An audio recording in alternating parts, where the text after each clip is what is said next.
Duterte est maintenant ouverte. Je souhaite la... Good morning. I would like to welcome everyone inside and outside of the courtroom. Now, before we start with today's initial appearance, I would like to remind you that the Chamber has authorized video recordings and the taking of photographs. Please go ahead.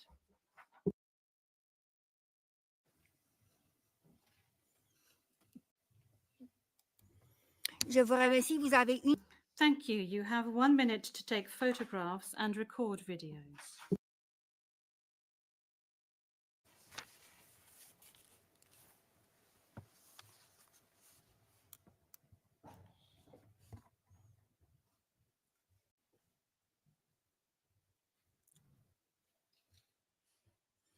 Merci beaucoup. Thank you very much. Court officer, could you please call the case? Thank you, Madam President. Your Honours. The situation in the Republic of the Philippines case, the prosecutor versus Mr. Rodrigo Duterte, case number ICC 0121-0125. And we are in open session. Merci beaucoup. Thank you very much. I will now ask the parties to introduce themselves, starting with the Office of the Prosecutor. Please pause before speaking and speak slowly to allow the interpreters to interpret appropriately. May I ask you to introduce yourself and to confirm whether the list of your staff that I received prior to the hearing is correct, Mr. Prosecutor? President, Your Honours, good morning. The list is correct. Once again, Deputy Prosecutor Manjay Niang to my left, trial lawyer Edward Jeremy behind us, trial lawyer Robin Croft, international cooperation advisor Chantel Daniels, and our very able case manager Grace Go. I'm Karim Khan, the prosecutor. Merci beaucoup. Thank you very much. I now turn to the counsel for the defense of Mr. Duterte. As everyone can see, Mr. Duterte is present and is attending the hearing via video link. As Mr. Duterte made a long journey involving a considerable time difference, the Chamber authorized Mr. Duterte to follow the hearing at a distance. His counsel, however, is present with us in the courtroom. Thank you, counsel. Please introduce yourself. Good afternoon, Your Honors. I am Salvador C. Medjaldea, counsel for Rodrigo Roa Duterte. Merci beaucoup. Thank you very much. Thank you very much, counsel. I will now introduce the chamber. By my side, we have the Judge Rain Adelaide Sophie Alapine Gansu, the Vice President of the Court, and Judge Maria del Socorres Flores Liera. I am the presiding judge of the pretrial chamber 1 of the court, and my name is Julia Antonella Motok.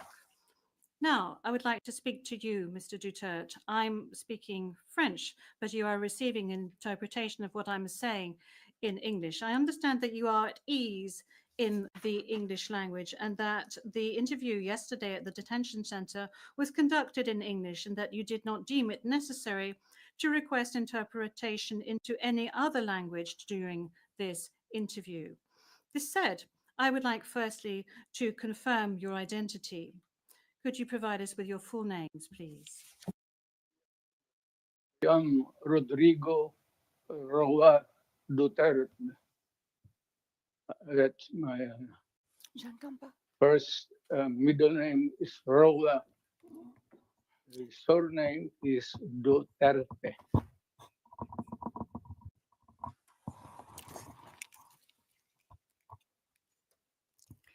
Merci beaucoup. Thank you very much. What is your date of birth? Again, ma'am.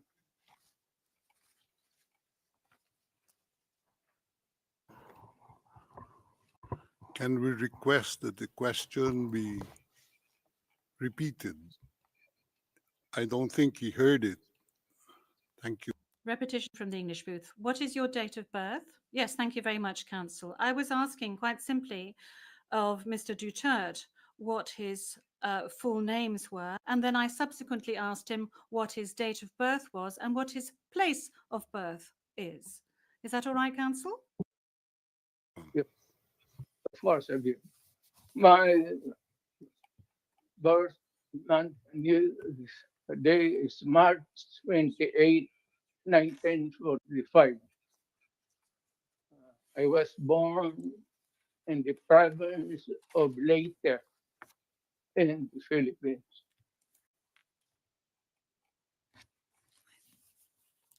Merci beaucoup.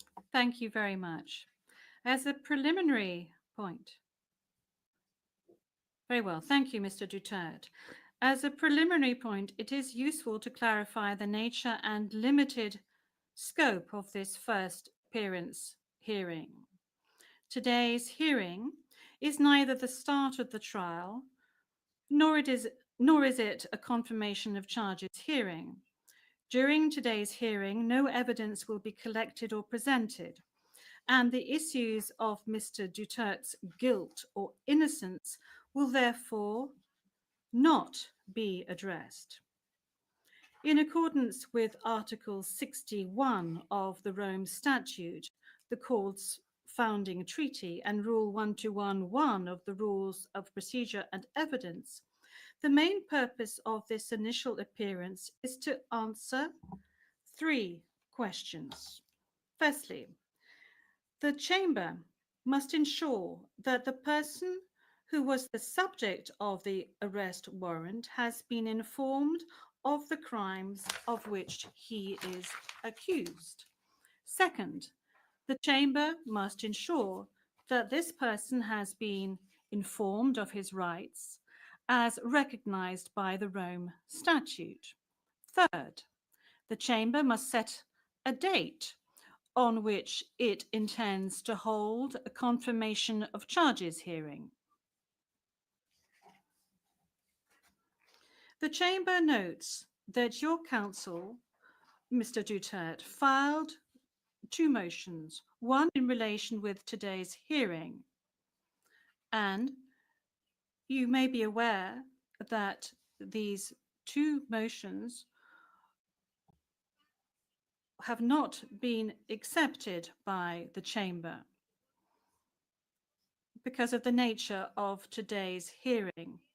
No further discussion on the matter is necessary during this hearing because, as I said at an earlier stage, the aim of this hearing today is to introduce the parties and to ascertain the charges and to set a date for the confirmation of charges hearing at a later stage. With regard to the first point, I recall that Mr. Duterte has received a copy of the warrant for his arrest and that a redacted version of the prosecutor's application for the issuance of the warrant of arrest is public. I will now ask the court officer to read the charges against him. The charges will be read in English. Please, over to you, Madam Courtroom Officer. Thank you, Madam President. Your Honours. On 7 March 2025, Pre-Trial Chamber 1 concluded that there were reasonable grounds to believe that Mr. Duterte is criminally responsible pursuant to Article 25(3)(a) of the Rome Statute as an alleged indirect co-perpetrator for the crime against humanity of murder pursuant to Article 7(1)(a) of the statute as follows. A. Murder of at least 19 persons, allegedly drug pushers or thieves, killed by members of the Davao Death Squad in various locations in or around Davao City, Philippines between 2011 and 2016. B. Murder of at least 24 persons, allegedly criminals, such as drug pushers or thieves or drug users, killed by or under the supervision of members of the Philippines law enforcement, sometimes with the assistance of persons who were not part of the police, at various locations in the Philippines between 2016 and 2019. Merci beaucoup, Madame la. Thank you, Madam Courtroom Officer. Mr. Duterte, I'm not going to ask you to stand up because I know your condition, so I'm going to allow you to remain seated. You have just heard the reading of the charges, which are in accordance with the content of the arrest warrant you received. This means that you have been informed of the crimes of which you are accused. And this concludes the examination of the first point mentioned above.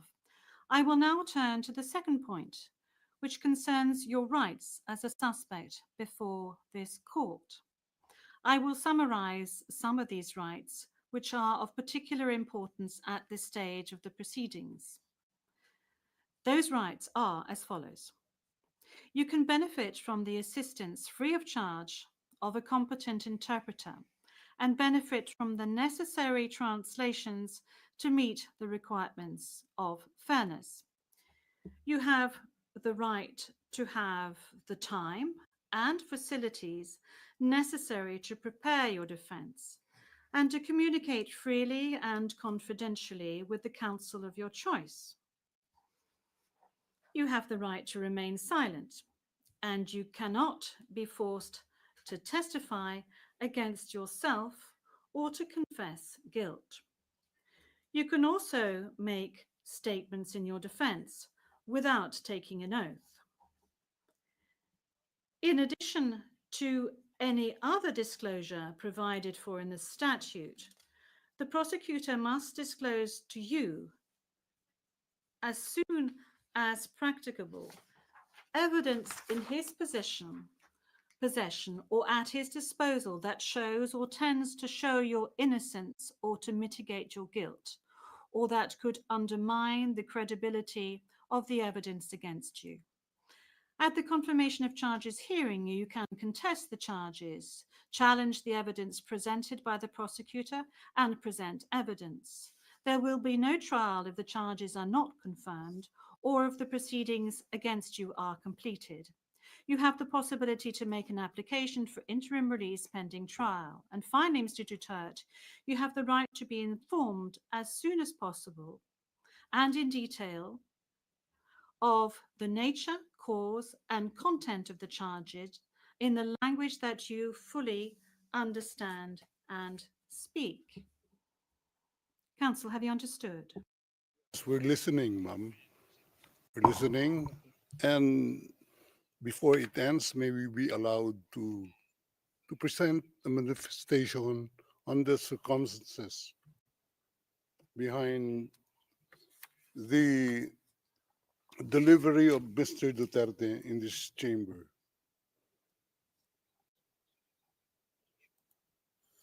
Oui, maître, je dois d'abord demander. Yes, counsel. This is as part of the procedure. And as we've said since the very outset, I need to ask Mr. Duterte himself to make observations as to the condition of his surrender to the court and the conditions of his detention at the detention facility of the court since his arrival. If he can please tell us these details. Thank you. Can I? Oui, maître. Oui. The presiding judge. Yes, counsel. Please. 2 days ago, the whole world has witnessed the degrading fashion in which a former president of a sovereign country was bundled into a private aircraft and summarily transported to The Hague. To us lawyers, this would be called an extrajudicial rendition. To the less legally inclined, it was a pure and simple kidnapping. My client was denied all access to the legal recourse in the country of his citizenship, and this all in the nature of political score settling. Two troubled entities struck an unlikely alliance, an incumbent president who wished to neutralize and choke the legacy of my client and his daughter on the other hand, and a troubled legal institution subject to delegitimization and desperate for a price cuts and a legal show today on the other hand. With this in mind, it is not surprising that my client was abducted from his country. ICC private jets do not drop out of the thin air. That which received my client was coordinated in advance.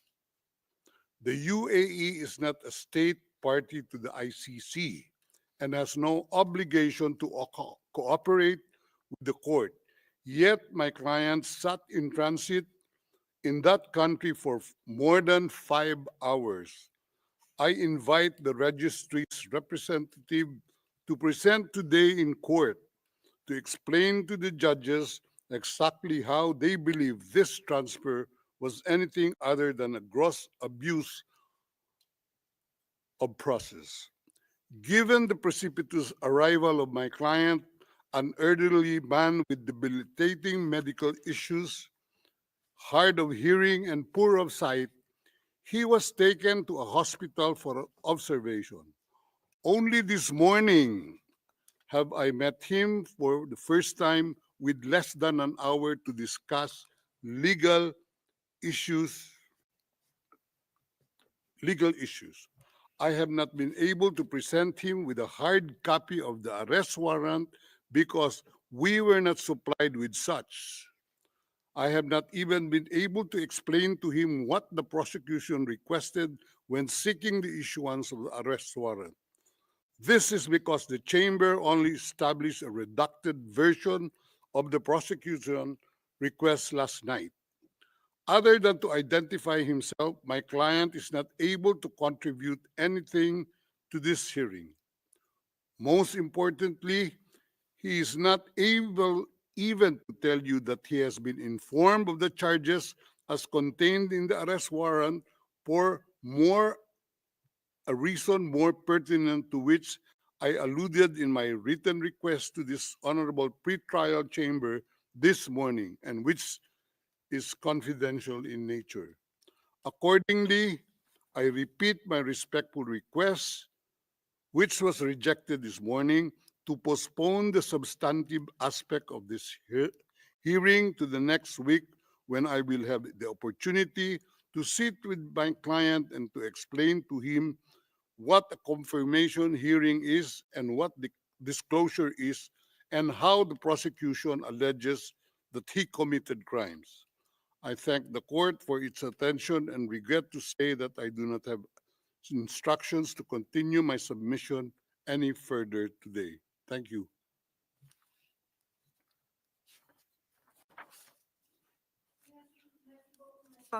D'abord, concernant Thank you, Counsel. Now, with regard to the health issues of Mr. Duterte, I believe that the court has taken specific measures with regard to his health situation, and I note that subsequent to his arrest and when he arrived at the detention center, the court's doctor was of the opinion that you were fully mentally aware and fit, and that you have undergone further checks and tests at the detention facility. And when you broached health matters, that's saying that you were not able to come to the hearing, the doctors who consulted with you were of the opinion that Mr. Duterte was not in a position to come to the hearing physically, but that if he gave a written permission, he would be able to take part via video link. Now, that is with regard to the health matters that you just mentioned. They are very important, especially concerning the matter of age. Now, with regard to the rights of Mr. Duterte, we have before us the registrar's or the registry's report that says that Mr. Duterte has been informed of his rights, including Articles 66 and 67 of the Rome Statute, and that that he is aware of his rights and that he is also aware of the charges against him. We have before us the report of the registry saying that he was also aware of the warrant of arrest in the English language and that he is very well versed in the English language. Once again, you have the possibility of these charges being read in English, which was the case today. I have read to you in the French language the rights that he has, Mr. Duterte, before this court. And I'd like to specify once again that this is an initial hearing in order for Mr. Duterte to be aware of his rights and the charges against him. And then there will be a full procedure that will unfurl leading up to the confirmation of charges that will enable Mr. Duterte to raise all the matters that you have just raised with regard to the warrant of arrest, with regard to the crimes committed, with regards to the charges, and any other matters associated with his arrest, and the matters of jurisdiction of the court. You have the opportunity to do this throughout these proceedings leading up to the actual confirmation of charges hearing. Now, counsel, with regard to your request for another hearing to be held next week, well, your initial request, that was, this was not accepted by the court. Now, you have seen the two decisions of the court that have been disclosed to you, and you are aware of the fact that these two decisions were refused. And this is by dint of the fact that this first initial appearance hearing does not need much preparation, as I have said to you on a number of occasions. I am now going to move on to the third stage, which is to set the date for the confirmation of charges hearing. After assessing all factors, including the need for the parties and participants to adequately prepare, as well as Mr. Duterte's rights, including his right to be tried within a reasonable time, the date for the commencement of the confirmation of charges hearing is September the 23rd, 2025. I would add that in accordance with Rule 1217 of the Rules of Procedure and Evidence, this date may be postponed by the Chamber depending on the progress of the proceedings, either on its own motion or at the request of the prosecutor or the defence. Before concluding this hearing, I would like to inform the parties of the next procedural steps. First, I would like to recall that in accordance with Rule 1212B of the Rules of Procedure and Evidence, the Chamber holds status conferences to ensure a small exchange of information under satisfactory conditions. These conferences are organized either ex officio or at the request of the prosecutor or the defense. Secondly, a set of decisions will be taken in a timely manner to ensure that the proceedings progress smoothly and expeditiously. More specifically, I am referring in particular to a decision on the arrangements and procedure for the disclosure of evidence, and a decision setting a timetable for the disclosure of evidence in such a way as to ensure orderly and efficient disclosure between the parties. In this regard, the Chamber orders the prosecutor to begin disclosing today the information on the basis of which the warrant of arrest was issued, and to complete this disclosure no later than within the next 7 days. The Chamber will also issue a decision on the participation of the victims who, according to the statute of the court and to the extent permitted by the Chamber, are authorized to present their views and concerns at this stage of the proceedings. We have come to the end of Mr. Duterte's first appearance hearing. I would like to thank all the participants in this hearing, the interpreters, and the stenographers. This concludes today's hearing.